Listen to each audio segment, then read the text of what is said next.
অরিজিতের লেখা গানে জিয়াগঞ্জ শহরে তিলোত্তমার প্রতিবাদে পথে যুব সমাজ। আরজিকর কাণ্ডে বিচার চেয়ে ফের জিয়াগঞ্জে পথে নামল নাগরিক সমাজ।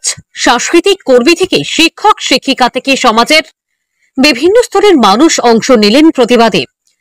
জিয়াগঞ্জে অরিজিৎ সিং এর শহরে আরজিকর কাণ্ডের ঘটনার প্রতিবাদে গান করে মিছিল করা হয়।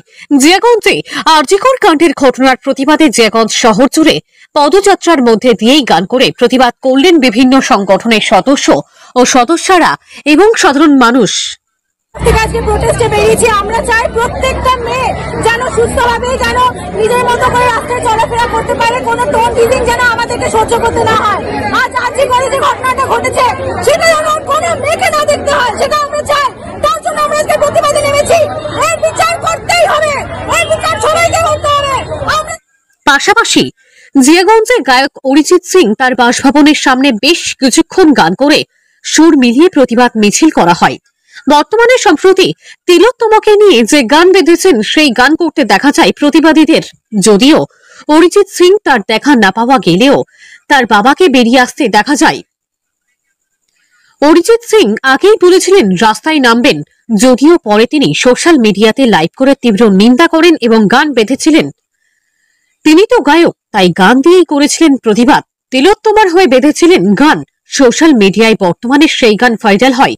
ফলে জিয়াগঞ্জে অরিজিতের শহরেই তার গানের সুরে প্রতিবাদে মুখরিত হল যুব সমাজ। একটাই আওয়াজ ওঠে, উই ওয়ান্ট জাস্টিস। যদিও অরিজিৎ সিং আগেই বলেছিলেন, আমি পথে নামলে সেলফি তোলার ভিড় হবে, অনেকে ভাবছে আমি বেরোলে আমার সঙ্গে ওরাও হাঁটবে, অত ভিড় বাড়িয়ে কি হবে, আমি পথে নামবো কিনা তা নিয়ে রাজনীতি করার কোনো মানে হয় না। খুব তুচ্ছ ব্যাপার, যারা কথা বলছেন বলুন, এতেও জনমত তৈরি হবে। বিতর্ক হলেও ঘটনাটি নিয়ে আলোচনা তো হবে।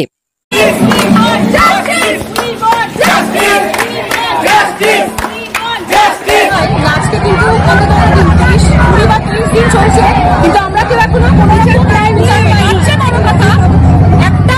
একটা মানুষকে কি আমরা ধরতে পেরেছি? কিন্তু আমরা সকলে সবটা জানি। এই একমাত্র মনে হচ্ছে এই মিছিল যেখানে কেউ বিরক্ত নেই। কেউ কি বিরক্ত? আজ আমাদের সাথে পুরো জনসাধারণ আছে, সবাই আছে। আজ এই নক্কার জন্য, ওকে ধিক্কার জন্য যে কাজ, উনি কে ছিলেন? উনি